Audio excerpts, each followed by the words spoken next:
Hello, and welcome to the Paul Green Comedy PaulCast for June 20th, 2024. This would be episode 204 of the podcast. Stand-up comedian, actor, and dreamer Paul Green coming to you. And I had a very good day yesterday, overall and comedically. So let's see. I am really trying to get this social media thing dialed in. So I've been working with a woman who is very smart and has a lot of ideas about my brand. And we have really been diving into the weeds about the social media game. I'll tell you, I've been trying to play this social media game for years and years and years. And I'm very appreciative to her for taking an interest in how to improve my social media, my videos, and my branding, and my color schemes, and all of that. And it's just been a lot of diving into the weeds. As I said, we're just getting very detailed, very meticulous. And, you know, I think previous to this, my approach to social media has maybe been a little too casual. I've just been kind of like, throw it up there. Nobody's going to watch it anyway. And that's what we call a bad attitude or a limiting mindset, everybody. So yeah, I just want to really start approaching social media like everybody's going to watch it.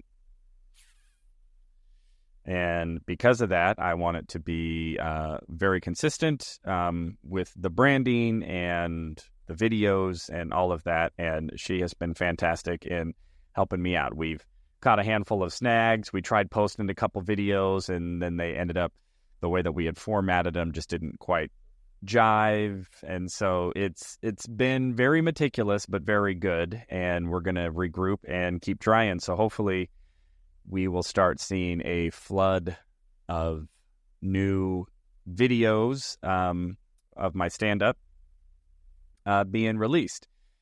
And you know, I realize I haven't been talking as much on this podcast about sort of the dreaming element, going for dreams. I have just been more talking about me and what I'm up to. But it is my podcast, so that's what I talk about. However, I do want to focus in on mindset a little bit, because I have heard so much about mindset since I really started diving into the old self-help industry. I think probably the first self-help thing that I ever remember was The Secret. A buddy of mine got The Secret, the DVD of it.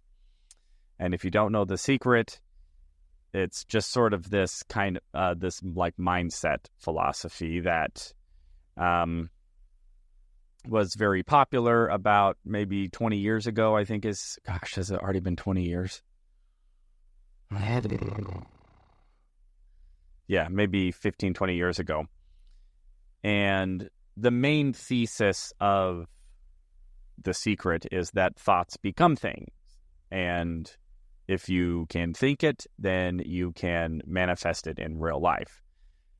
Now, I can say that that is objectively not true. Or in other words, there are plenty of things that I have thought that have not materialized into reality just by thought alone. However, that does not mean that there is not some utility to The Secret and some of those principles. I think what The Secret focused on is just one small part of a more significant formula. But in my experience, and what I'm learning more and more, is that the only thing that manifests reality is action and luck. Now let's talk about luck first. Now I mean luck in a incredibly broad sense. I don't mean luck like getting the lottery. I just mean that there are so many elements to one's life of which they had no control. You didn't have control of, that you had that 2 adults 9 months before you were born hooked up. That was luck. And by the way, luck does not necessarily mean good. I don't mean luck in positive or negative. It could be either or neither. It's just all of the circumstances that have happened to you that are out of your control. That is the general umbrella that I am calling luck. There's probably a better term for it, but I'm going to call it luck. The second element to everything that happens in life to me is action. The actions you take and the actions you don't take. Now, where does the secret come in? So if we look at actions as its own entity, there are certain things that I have discovered that happen before action, and that is emotions and beliefs. So whatever it is I believe about myself is going, or the world, or how the world works, or how or my beliefs about how I am perceived by the world, or by myself, or by others. Those belief systems are going to generate emotions. And then those emotions are going to lead to actions or inactions. So in that regard, I think the secret was just really focusing in on the thought and the belief part of the equation, because it's sort of getting underneath the water level of the glacier. So the actions that are seen may just be at the top of the surface, but there is a gigantic glacier underneath the water of emotion and beliefs. So although I do believe that there is such a thing as thoughts becoming things, in my experience, no thought becomes anything without a correlated action. And actions are usually driven by emotions, and emotions are usually driven by beliefs. So, what does this have to do with anything? So, well, what it has to do with is I just caught myself in a bit of a belief, right?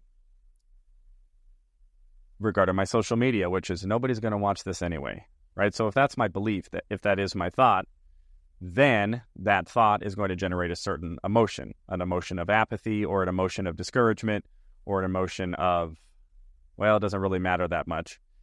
And then my actions are going to reflect that, which may mean maybe not putting as much effort, action into the videos, or being as meticulous with the videos, or being as consistent with them. It's just more like, well, if I believe that it doesn't really matter anyway, and then that makes me feel a certain way about it, or an emotion that maybe isn't that compelling, then the actions are also going to be less than compelling.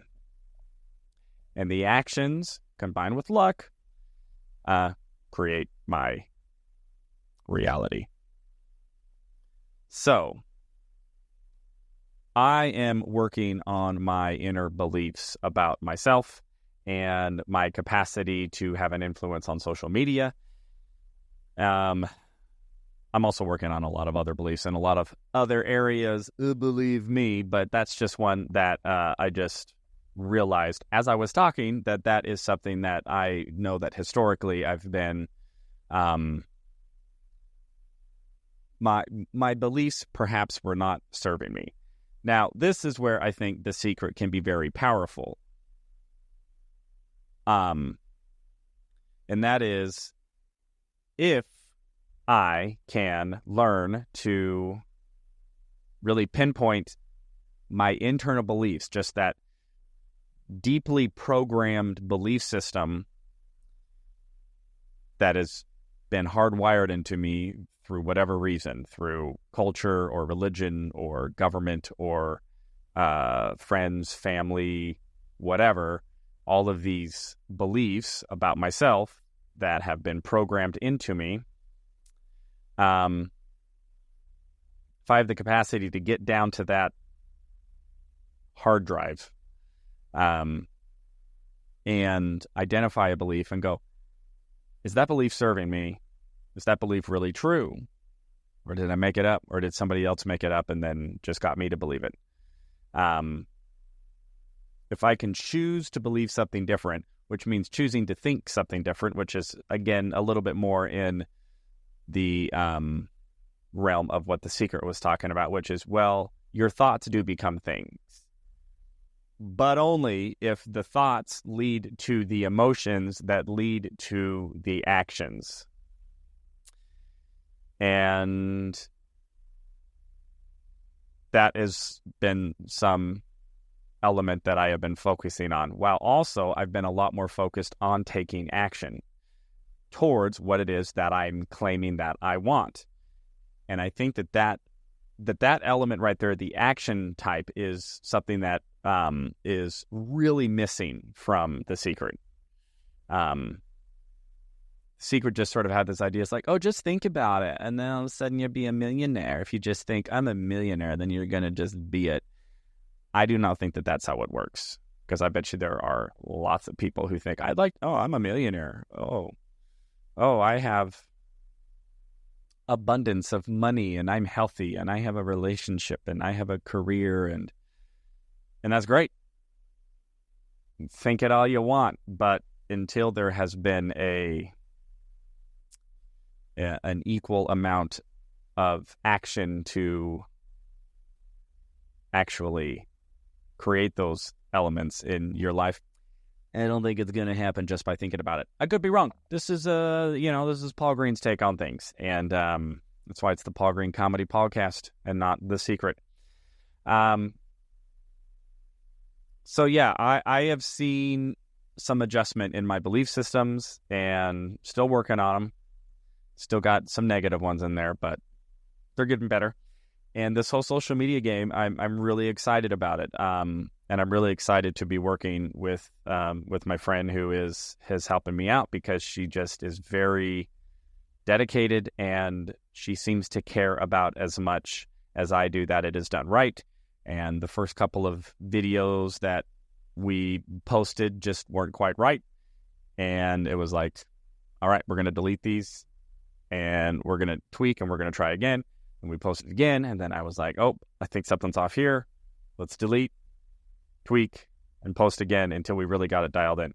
And I'm very grateful that she is willing to take that much concern and consideration with me on that regard. So very, very cool stuff there. So that was yesterday, working on the social media. And then I have been doing a group exercise class daily, and that has been really great. I'm actually starting to see some results. Starting to see the body trim up a little bit, just looks a little bit more fit. Lost a pound or two. I'm just being more cognizant of my diet. I'm drinking a ton more water, and I'm not trying to be pharisaical about my diet or my approach, because I've tried that before, and that is just brutal. To me, it's just, I look at it as micro decisions every meal. What sort of micro decision? What's like one thing I can take about this meal that maybe before I would have done maybe 3 unhealthy options? When I go to the fast food, I get the burger and the fries and the soda. Well, this time when I go to fast food, what if I just got the burger, eat a couple of fries, and no soda? That's like 1.5 micro decisions. But those micro decisions start to aggregate over a day, over a week, over a month. So I'm not saying, I'm never going to drink soda again, or I'm never going to have sugar again. It's just every meal, I just go like, yeah, I don't think I'll get soda this time. let's get some water. Water's fine. And, oh yeah, instead of the macaroni and cheese, I'll get some watermelon. Instead of the baked potato with cheese and sour cream, I'll get some broccoli.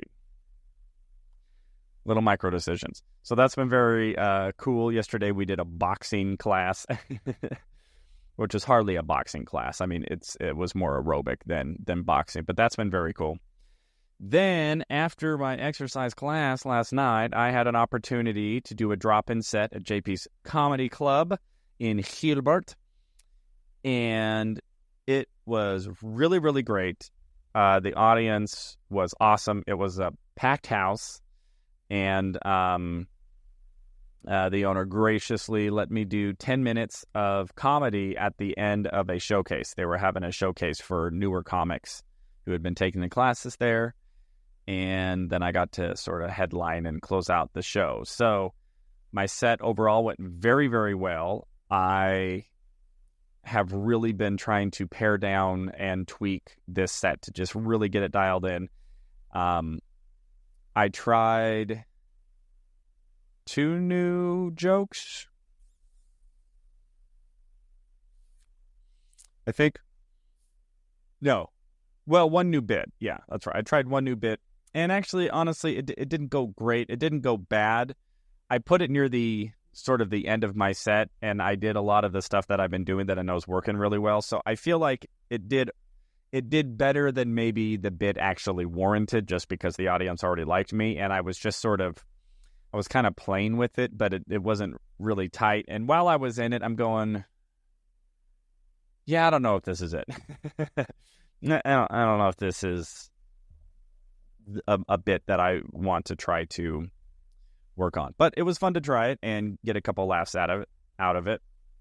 The cool thing that really happened, though, is I have this other bit that I had been working on, and I didn't really have an out for it. And I had done it Sunday night. Yeah. Sunday at the Tempe Improv, and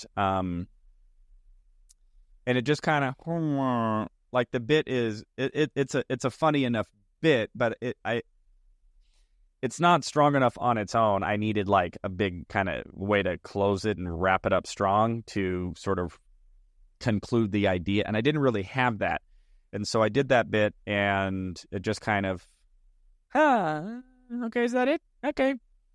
I guess that's the end of the bit. And I also ended my set with it. So I didn't really end my set with a big punch. And I had a couple of people who were at the show both tell me the same thing. I mean, and I knew it already, but, you know, it was confirmed upon me that, that felt a little flat. So I went to work specifically on that bit these last couple of days and started to think of, what is a good way to wrap that bit up? And I thought of an idea, and I made that one adjustment last night at that showcase set that I was able to drop in on, and it went very, very well. And it was the big punch that I needed to wrap that bit up. So that is good news. So other than that, everybody, I am just moving forward. Great things are happening. I have my birthday comedy show next Thursday at JP's in Gilbert. And then we've got another midlife crisis comedy show at JP's in July. I've got a couple of smaller gigs next Wednesday. I've got kind of a small showcase set. Got my open mic on Sunday. I might go to Vegas for a couple of days, pick up a couple sets there. I'm going to be playing Batman on Saturday. Oh, dearie. And you want to? Can I just tell you something also really cool that kind of blew my mind? So I've got 2 shows in Tucson that in August that are going to be part of the Midlife Crisis comedy tour that me and my buddy Josh Novi are doing. And it's 2 months out. We've done no advertising. All I did was create an Eventbrite link. And I went to the Eventbrite, and somebody had already bought tickets. And I cannot tell you how much that blew my mind. Yeah, because I'll tell you, selling tickets is no joke, as any club owner, producer, or comedian, or performer really will tell you. And so that was just very encouraging that before we've even launched our advertising campaign, that somehow somebody came across that event and purchased a couple tickets for 2 months out. So that was very, very cool. So lots of cool things happening. And for all you dreamers out there, look at those belief systems that are driving you. Look at the emotions they're eliciting, and then look at the actions. And I would say, if you have to start anywhere, start with the actions, though, because taking action, sometimes it works the other way around, right? You have the belief, the emotion to the action. But sometimes if you just take the action, this is what I want to do. This is what I want to move forward toward in my life. And this is what I want to accomplish. If you just take actions towards it, I find that it also will have the reverse effect, to where it will change your emotions. And then those emotions can also change your beliefs. So it's a two-way street. All right, everybody. There's a little wisdom from Paul Green Comedy. To all of you out there, I love you all so much. Thank you for listening. I hope your dreams are coming true. You're out there hustling, grinding, and having great opportunities and experiences come into your life. So that is all for today, June 20th, 2024, episode 204 of the Paul Green Comedy PaulCast. I love you all so much. I'll check in with you tomorrow.